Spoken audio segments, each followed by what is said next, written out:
Hey everybody, in this video I'm going to be talking about the 3 melee damage classes available on an Everquest poplock server named Agnarr. All 3 classes are fun to play and have unique gameplay mechanics that set them apart from each other.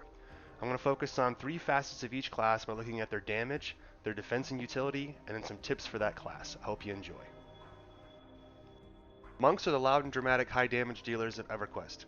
In this era they get a series of martial arts skills that get better as you level, ending with Flying Kick and either Tail Rake if you are Ixar, or Dragon Punch if you are human. They are the only class that can use the slash auto skill command on 2 of their abilities at once, a kick skill and a strike skill, to ensure these always go off. They can fly through the air with their unique flying kick skill, doing a lot of damage while also using their strike skill to add even more damage and a little more flair. On top of that, monks get a powerful AA called Technique of Master Wu that allows your special attack skills to hit once more and then up to 3 more times after that, meaning monks end up getting a lot of chances to do damage passively. Monks get 3 major damage disciplines on 3 separate timers. On timer 3, they get Inner Flame and 100 Fists. Inner Flame increases all your skills damage modifier by 50% and minimum damage modifier by 400%. 100 Fists gives you the 100 Hands effect, which reduces your weapon delay by about 33% and makes you hit much faster. Both last 30 seconds and have a 22-minute cooldown. On timer 4, monks get Thunder Kick and Ashen Hand. Ashen Hand increases all special skills damage by 150%, lasts for 1 minute, and has a 30-minute cooldown. Thunder Kick increases your Flying Kick damage by 75% and chance to hit with Flying Kick by 20%, lasts 1 minute, and has a 10-minute cooldown. Lastly, on timer 11, you get the bread and butter discipline for monks in Speed Focus. This functions similar to 100 Fists, but gives you a 56% reduction in your weapon delay, making you fire off hits extremely fast, lasting 30 seconds and having a 22-minute cooldown. Monks get dual wield and double attack earlier, so their skill caps are a little higher than other classes. Monks get some of the best ratio hand-to-hand weapons in this era, while also being able to use their bare fists as weapons. They are the only class that gets extra damage added to their bare fists. They start out at 24 damage 38 delay at level 65, but after you've completed the Epic 1.0, your bare fists are now 24 damage 26 delay, which is really good for having no weapons equipped. Monks can also elbow strike, which does very little damage, but it adds a skill you can hit to do just a tiny bit more damage. Monks have a lot of ways to defend themselves, but one of the most powerful is the Earth Walk or Stone Stance disciplines. Both of these skills allow you to take 90% less melee damage for about 12 seconds, and it's on a 3 minute and 54 second cooldown, which means it's usable very often. Because of this, monks are very good temporary off tanks in a pinch. These disciplines are essentially the same, except Earthwalk provides stun immunity as well and has a slightly higher endurance cost. Monks also get higher skill caps on their active mitigation skills with dodge, block, and riposte, making them go off more often, and also get naturally high AC soft caps compared with other DPS. Monks get the Feign Death skill, which is instant and a class-defining function because of how they're able to use it. With the AA Rapid Feign, it's usable every 4 seconds and rarely ever fails. It can be used to split mobs for single pulling, save you from dying and getting mobs off your back, or even just to quickly move through a dungeon without having to kill anything. Because of how strong Feign Death is for monks, they typically share pulling duties after Bard in this era. They also don't need to worry about threat, since after a successful Feign Death, your threat is reduced to 1. They also get Purify Body, which removes all harmful effects from the monk and is on a 21-minute cooldown. Monks also get powerful healing with Mend, which is usable every 6 minutes, and coupled with the improved Mend AA, gives you an 86% chance to double the heal value of your Mend skill. Monks also get Distant Strike, which is a 300-foot range, 1 damage, 6-second cooldown pulling utility. Lastly, monks get Dragon Force, which allows the monk to do a low damage, high pushback ability in order to help position creatures easier. One drawback of Monk is they get an armor class penalty for having too much weight. At level 65, if you exceed 28, your AC will start rapidly decreasing, so it's important to find weight reduction bags as early as possible. Make sure you slash auto skill your strongest 2 abilities, as monks get a large amount of damage from these, and auto skill is usable at level 1 now. Put Earthwalk somewhere easy to get to on your bar so you can press it fast if you get into trouble. Dragon Force operates off the direction you are facing when you press it. This means you don't actually have to be behind the mob when you use it. You can just turn around and it will move the creature whichever direction your character is facing. Monks are very dependent on melee buffs and haste, so make sure you have as many buffs as you can, especially attack buffs. Try and get as much uptime on your disciplines as you can, wasting as little duration on them as possible. Rogues are the sneaking around in the shadows, high damage class of Everquest. One of their most iconic skills is Backstab, dealing a large amount of damage and usable every 8 seconds.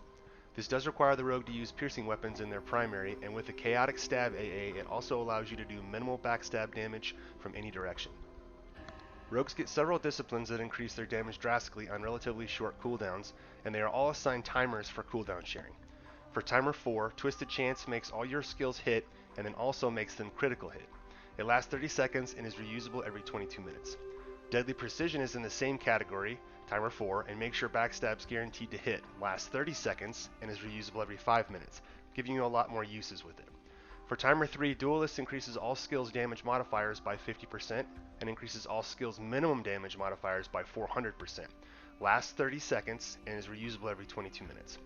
Kinesthetics makes you dual wield and double attack every combat round, lasts 30 seconds, and can be reused every 5 minutes.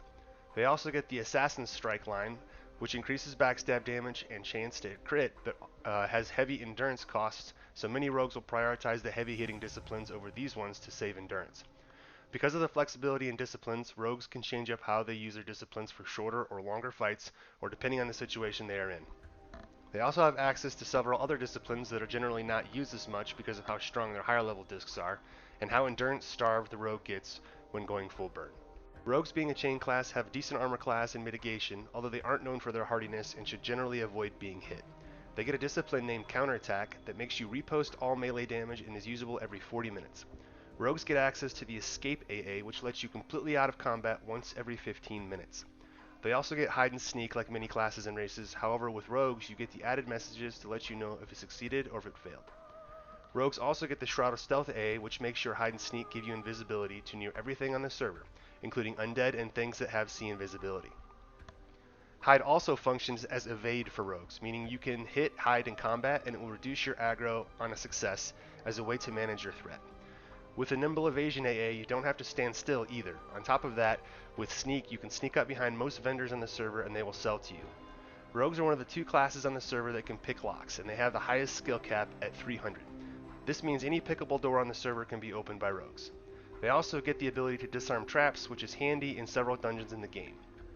Pickpocketing is another skill rogues get access to that lets you steal items or coins from creatures, and it is even incorporated into the Epic 1.0 quest for the class. Rogues can also purge poison once every 1 hour and 12 minutes, removing all poisons from your character. Rogues are the only class that gets access to poison making, offering up some great utility and damage for rogues that are interested in taking up the trade skill. There are many poisons rogues can make, but I will only highlight a few just for brevity. Firstly, they can create utility poisons that can root and slow mobs with Stiffing Ergot, and they can also create one that snares with Spirit of the Sloth. For extra damage, they can use Visceral Rot or Infernal Blood to add extra damage over time depending on the scenario. These poisons are generally single use, being part of the old poison making system, but it's a cool way to add utility to your rogue nonetheless. Bite of the Shisar is slightly different in that it provides you a buff called Strike Poison, offering 125 damage proc. This buff can also be attained by Clicky Gloves that are found in a Lost Dungeons of Norath raid. In order to maximize damage on a rogue, you want to always try to be positioned behind the creature you are fighting for maximum backstab damage. Buffs are very important for melee classes, so make sure you have Capped Haste, all the attack buffs you can get, and beg a Shaman and or Beastlord to hit you with their short duration cooldown attack buffs. You'll want to use your cooldowns early and often, especially when new, to learn how to manage your endurance and when and where to use specific disciplines. Make sure you evade on cooldown to keep your threat in check, and if it gets too high, you always have Escape as a last resort to remove yourself from aggro. Rogues are also fantastic at corpse recovery with Hide and Sneak, given they cannot be seen by virtually anything in the era. And they also make great dungeon scouters for this reason as well. Rogues are also very useful in scenarios like the Lost Dungeons of Norath raid, Folly of Miracle, where they can easily complete mechanics because of their Shroud of Stealth ability. Lastly, Rogues along with Bards are the only classes in the server that get access to virtually every illusion mask that drops, adding some fun to the class by collecting all the illusion masks around Norath. Rangers are the masters of flexibility in this category. They can fire hails of arrows from almost 400 feet away because of the high range on bows and arrows, and they can also get up close and personal with their other weapons. Rangers get several powerful AA abilities, but perhaps one of the most important is called Endless Quiver, allowing you to equip one single arrow and it never be consumed. Couple this with Weapon Mastery of the Scout, which increases your bow damage by 100%, and Rangers are capable of hitting very hard with bow and arrow. They can also headshot on lower level humanoid creatures, which makes your arrows have a chance to hit for a large amount of damage. This isn't as strong as it used to be, but still nice for a passive effect. The strongest cooldown Rangers get access to is True Shot, which increases your archery skill check by 12% and also your archery damage by 105% for 2 minutes with a 1 hour and 7 minute cooldown. During True Shot, Rangers will deal a massive amount of bow damage, making it one of the more powerful sustained burst cooldowns in the Planes of Power era. They also get an AA called Guardian of the Forest that changes you into a wolf, gives you 140 attack, adds 6% to your base damage, and gives you 15% overhaste. It's usable every 15 minutes and lasts for over a minute, and it pairs well with True Shot. In addition to range bow damage, Rangers also get a series of near instant cast 30-second cooldown direct damage spells, with Frozen Wind and Ice Wind being the 2 cold versions, and Brush Fire and Call of Flame being the 2 fire versions. With all the AA Rangers get, it's possible to critical strike and deal significantly more damage leveraging these spells. They also get a few of the damage over time spells Druid get with Drifting Death, which is a magic-based damage over time, and Immolate, which is a fire-based damage over time. Rangers also get the kick skill and are able to use it when meleeing, and even when using archery if you know where to stand. Rangers get the closest to tanks in reference to AC soft caps and are also a chain-wearing class, meaning they can get much higher armor class than other DPS classes. They get a discipline called Weapon Shield that allows the Ranger to parry all attacks for 24 seconds on a 1 hour and 7 minute cooldown. They also get the ability to heal themselves with Chloroblast, which isn't a very powerful healing ability, but gives them added flexibility nonetheless. They are also the only non-tank class that gets the Taunt skill, and also get tools like Flame Lick that generate a lot of aggro, allowing Rangers to do a decent job holding aggro if a scenario arises. They also get a lot of different buffs of their own, as well as many pulled from the Druid's spellbook. They get Spirit of the Wolf and Spirit of the Eagle, with Spirit of the Wolf giving you run speed and Spirit of the Eagle giving you run speed, levitate, and infravision. They get fast casting root spells as well as snare spells, in addition to the AA mana free snare they get with Entrap. They get Mask of the Stalker, which increases your mana by 3 per tick, and also makes you larger and magnifies your vision. Rangers also get the Strength of Tunair and Spirit of the Predator lines that provide hit points and attack, respectively, and are castable on others. They also get the Call of the Wraith, which is a 10-point damage shield and adds a lot of armor class. They also get a targetable damage shield and self-damage shield like the Druids, just on a little bit of a weaker scale. They can also cast Levitate, Enduring Breath, Instant Cast Invisibility with the AA, See Invisible, Annual Magic for debuffing mobs, and Cinder Jolt to reduce aggro. They also get proc buff lines in Cry of Thunder, which is a damage proc buff, and Jolting Blades, which is an aggro reduction proc buff. Rangers also get the ability to cure themselves of disease and poison with the low-level Druid spells. Rangers also get Eagle Eye, which increases your chance to hit with archery by 40%. Although not used as often, they also get Wolf Form, which gives them run speed and attack. They also get the best tracking ability in Era with the highest skill cap, allowing Rangers to quickly find sought-after creatures in a zone. You will do double damage against non-moving, non-rooted creatures. Kiting while bowing reduces your damage out significantly. When a creature moves, you will start seeing different messages and much lower damage value, so it's not practical to bow kite. Both melee and ranged DPS can be pretty good for Rangers, but most Rangers prefer to use archery because it's more forgiving.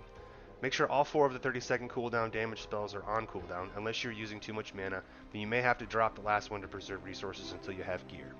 Make sure you keep Strength of the Tunair and Spirit of the Predator on all meleeing characters, as it's a large attack buff. Never forget your Eagle Eye buff, as it's a large difference in archery accuracy. Slash Autofire will make it easy for you to auto-attack with your bow. Just make a hotkey that says slash Autofire and you can toggle it on and off. Try to use True Shot with Guardian of the Forest for the damage bump when possible, and use Guardian of the Forest on cooldown otherwise. Hopefully this video has given you a decent look at the Monk, the Rogue, and the Ranger classes on the Everquest Agnarr server. Each of these classes are very unique and very fun to play. I hope you enjoyed this video, and if you want to see more content like this, don't forget to like and subscribe.